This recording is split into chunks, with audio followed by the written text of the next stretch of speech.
Hello, everyone, and welcome to NBC's podcast for previewing Marist's upcoming postseason matchup in the first round of the GHSA 4A state football playoffs against Heritage Catoosa. I'm Andrew Sellover. And I'm Connell Scruggs. First off, we're going to take a look at this week's GHSA state football rankings for the whole state of Georgia. As we take a look here, Colquitt County remains number one as they have been for the whole season. They're coming off a dominant performance against a good ranked opponent in Lowndes last week, and they only gave up 6 points to Lowndes, winning 40-6, a really dominating performance against one of the top teams in the state. That really just shows you how top level Colquitt County is this year, Connell. Yep, they're going to take on actually Etowah this week. It's going to be pretty much an easy game for them. We suspect they're going to win that game. Only Grayson has given them a good game pretty much this season, so we'll be eager to see how that game goes. Parkview and Lee County both remain undefeated and should have easy games this week. Grayson is 8-2 and is taking on South Forsyth. Rome and Hillgrove remain undefeated at the 4 and 5 spots, while Warner Robins is 9-1, losing only to the number 1 seed, Colquitt County. They shut out Veterans last week. Cartersville with a big win over Troup County last week. Surprisingly, this game was not close. It was a region championship, and we were expecting a really good game, and Cartersville just dominated that game last week. And some of your familiar 4A teams are actually in the big state rankings. Mary Persons and BT both undefeated and number 1 seeds, as we said, in the 4A bracket. Milton is going to be a 1 seed. They're at number 13, and they're a 1 seed in 7A, and they're going to take on South Gwinnett.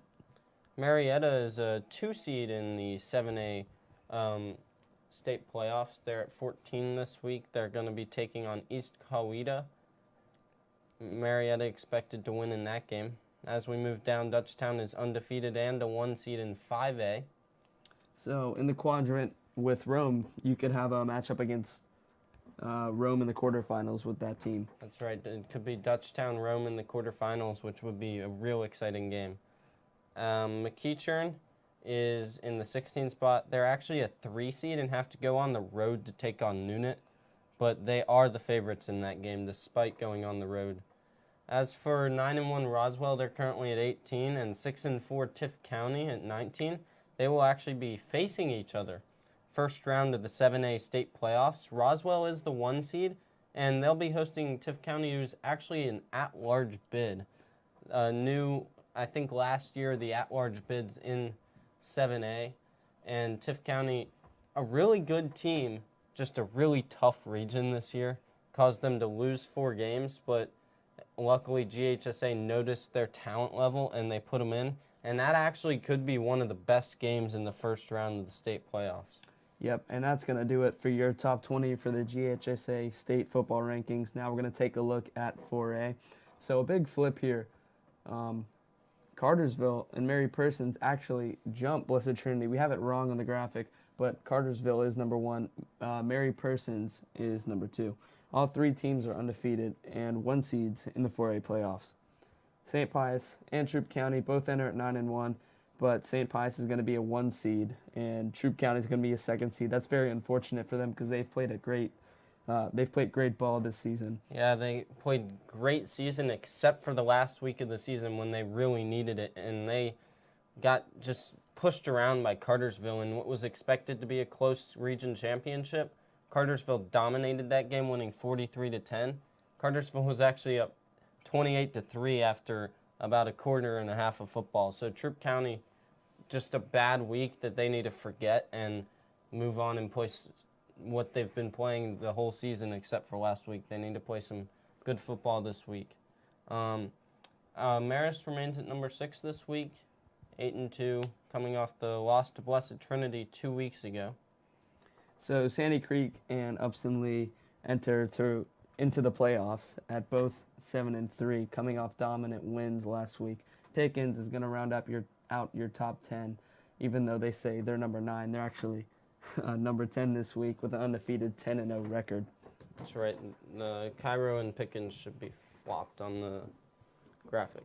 Now we'll take a look at a few playoff brackets for just a few divisions in GHSA. The first playoff bracket we're going to take a look at is the 3A playoff bracket. As you can see in the top left quadrant, you have Pierce County and Monroe area.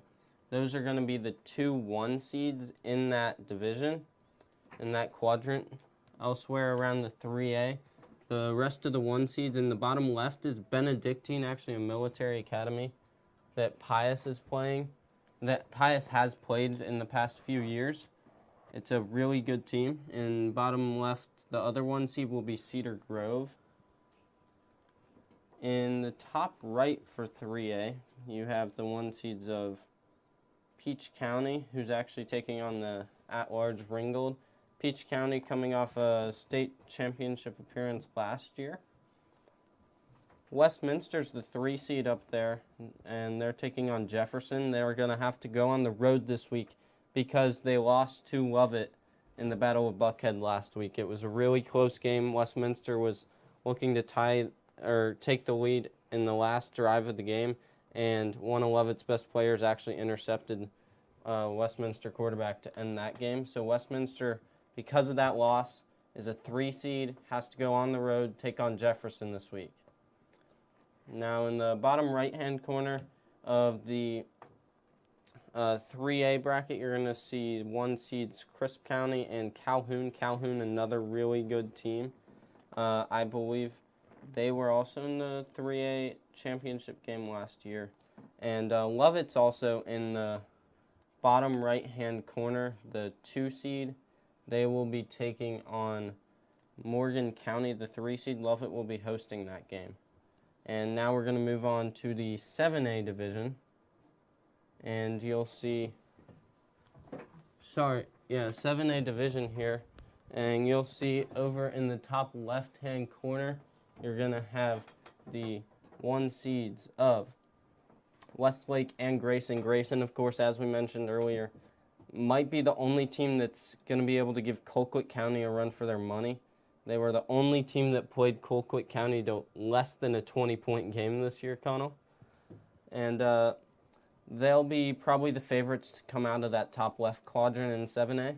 Yeah, Colquitt County truly has been dominant, actually ranked within the top 10, I believe, nationally. So they look to dominate this year's playoffs unless someone comes and upsets them, which is pretty unlikely. That's right. Colquitt County in the bottom right quadrant, as you'll see. They're taking on Etowah, as we said. Some other good teams in that quadrant, such as McEachern, who's in the top 20. North Gwinnett's also in that. But I think the main game in that one will be against McEachern, but they will be favored in that game if they do end up facing McEachern. They're actually probably the favorite to win this whole thing. In the bottom left-hand quadrant of 7A, you'll see teams such as Hillgrove, Milton, Walton, who's in the top 20. Probably the favorite to get out of that one is Hillgrove, although Milton's also a very good team. In the top right, as we mentioned, 1 seed Roswell will be taking on Tift County in what I would say is the best game in the 7A bracket this week. It's the at-large against the 1 seed, but Tift County, ranked in the top 20, probably the quality of a 1 or 2 seed in this 7A division. Yeah, that's very interesting because Roswell has constantly dropped in and out of the top 20 this year. After defeating Milton early in the season, they're in the top 20. Then they took a couple losses in a row, which dropped them out. But as you said, they're in the number 1 seed and looking to beat this Tift County team who's very talented coming into the end of the season. The favorite, though, in that top right-hand quadrant will be Parkview. And for the winner of that Tift County-Roswell game, it won't get any easier as they will most likely have to play Marietta the next week. Marietta 5-5, but they are in the top 20. Their 5 losses, not all in the region. They've played some really good teams. I think they lost to Colquitt County. I think they lost to a team out of state, so the record not really revealing how good that Marietta team is. That's probably the best quadrant in the 7A division, and whoever can get out of that one will then have to play Colquitt County in the semifinals. So now we'll move on to the 4A bracket.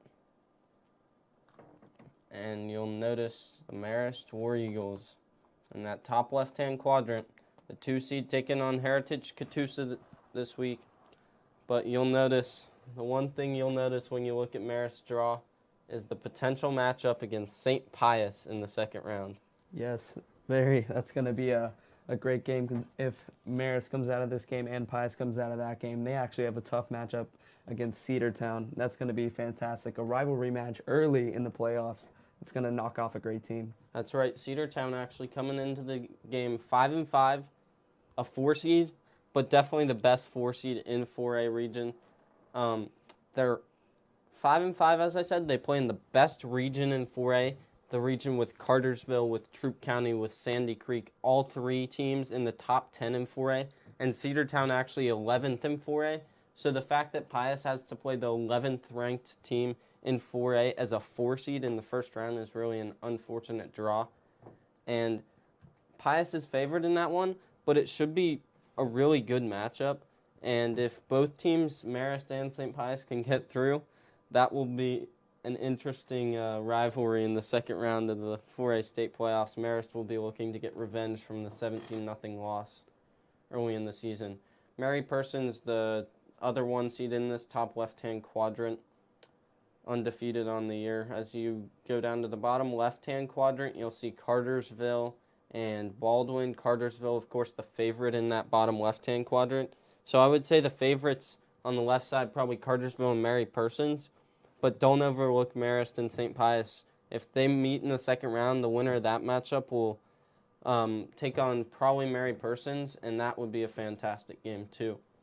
In the bottom right-hand quadrant, you'll notice Troup County, a 2 seed, Cairo, a 1 seed, Pickens, a 1 seed. Pickens undefeated on the year. Cairo, I believe, 1 or 2 losses on the year. Troup County might be the favorite to come out of that section because Troup County is the highest ranked team in that section despite being the 2 seed. And in the top right corner, you'll see the Blessed Trinity Titans, of course, the favorite to come out of that quadrant. And now we're going to move on to a preview of this week's game for Marist. They will be taking on Heritage Catoosa, Connell. Yes, Heritage Catoosa, of course, as you said, from Ringgold, Georgia. They're actually 5-5 coming into this game. They were actually under 500 after before last game. They actually beat Northwest Whitfield 56-28 last week to stay even. It was a good win last week for Heritage Catoosa. As you said, lots of offense, and that actually got them the 3 seed. If they had not won that game, they would have been looking at, I think, a tiebreaker to just get into the state playoffs, but a good performance from them last week. Yes, you mentioned the offense, and actually they had a fantastic game, putting up 56 points, as you know. 363 yards passing, 4 touchdowns, and the quarterback went 16 for 24 completion percentage, which was actually fantastic. An average rating of 140 QB rating. But now that we're on offense, let's talk about their offense all season. 191 passing yards per game and a 19-13 touchdown to interception ratio, which actually it's decent, but pretty good for high school. And they're completing almost 6 out of 10 of their passes every single week. Rushing has not been they have not lacked in rushing the entire season. 163 yards per game, 20 rushing touchdowns, and almost 6 yards per carry. They're dominating both sides of the ball and scoring about, I believe, 29 points per game. That's right. That's really good for a high school offense that's running that much. They got 118 yards last week on 31 carries and 3 rushing touchdowns. So I think the key for Marist this week on defense, they're just going to have to get a good pass rush because, as you saw, the Heritage passing game is really strong. As you saw at some games earlier this season, I'm specifically thinking of the Westminster game. When Marist could get a good pass rush on teams, they're just having to throw the ball away. BT had to do this a few times, take a few sacks. And the Marist defense actually played a really good game against Blessed Trinity. Yes, very they good shut game. down Steel Chambers for 3 quarters. They shut down the Blessed Trinity offense, scored 7 points themselves. And almost won that game single-handedly. So they allowed, as you were talking about last week, they allowed 167 yards rushing, which may sound like a lot, but for BT, that's actually quite a low amount of rushing yards. They usually run for 200 plus every week and only gave up 90 passing yards. So solid outing for Marist against the high-powered, star-studded BT offense last week, looking to come in and keep it going this game in the playoffs. That's right. I would expect a good performance by the Marist defense. It's been steady all season. I would expect them to hold Heritage's offense well below their season averages. The big key for this game, I think, is going to be Marist's offense. Yes, as you were talking about, Marist's offense is going to be extremely key because Heritage's defense has been lacking this season, giving up almost 40 points per game and only getting about 1.5 sacks per game. So they're not really pressuring the quarterback too much. Connor Sigelski should have plenty of time when Marist passes. He should have plenty of time to make a good, solid pass. And talking about passing, Heritage is only intercepting the ball about once every 2 games, so not even getting one interception every game. The one thing Heritage's defense has done well this season is being opportunistic and finding the turnover. They're averaging almost 2 turnovers a game. And if Marist doesn't hold on to the football in this rushing offense, as you saw in one play at Blessed Trinity, Marist just miscommunication and a fumble in the backfield.